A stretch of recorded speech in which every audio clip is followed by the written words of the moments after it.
Bismillahirrahmanirrahim. Assalamualaikum warahmatullahi wabarakatuh. Nama diberi Tajudin bin Tamir. Ditaklifkan sebagai pengarah JPC atau nama panjangnya Jurukuasa Pemilihan Cawangan Tontoh. Apa tu JPC? JPC ialah satu badan berkecuali yang bernaung di bawah Jabatan Penuntut Malaysia Khairah JPMK, yang menerima nasihat secara langsung daripada penasihat Lembaga Penasihat Perubatan. Maklumat lanjut mengenai JPC ataupun Jurukuasa Pemilihan Cawangan Tontoh, sahabat-sahabat juga boleh melayari laman web ataupun blog kami yang tertera sini.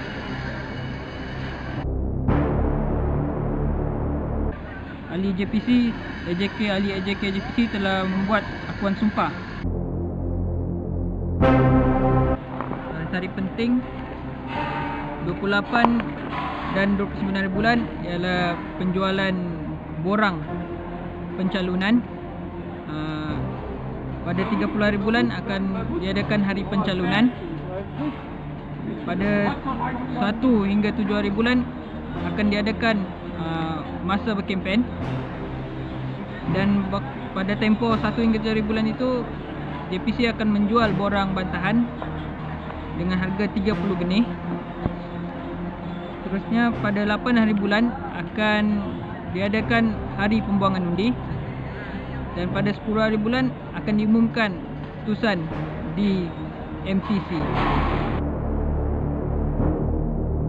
Masalah yang dihadapi sekarang dari segi kurangnya kepekaan ahli PCT sendiri untuk mencalonkan calon yang layak bagi menjadi pimpinan PCT pada tahun hadapan.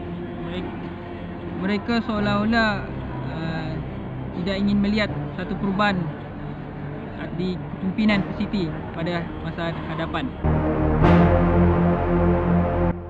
Harapan kepada semua ahli-ahli PCT yang matang agar keluar untuk mencalonkan calon yang berkelayakan, agar kepimpinan ataupun PCT pada masa akan datang akan ada perubahan dan penambahbaikan, insya-Allah.